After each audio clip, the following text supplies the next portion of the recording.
بسم الله الرحمن الرحيم.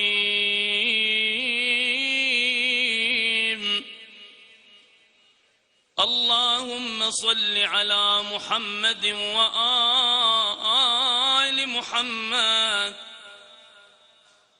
اللهم إني أسألك وأتوجه إليك بنبيك نبي الرحمة محمد صلى الله عليه وآله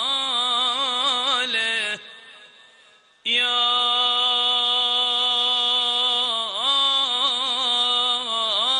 أبا القاسم يا رسول الله يا إمام الرحمة يا سيدنا ومولانا، إنا توجهنا واستشفعنا وتوسلنا بك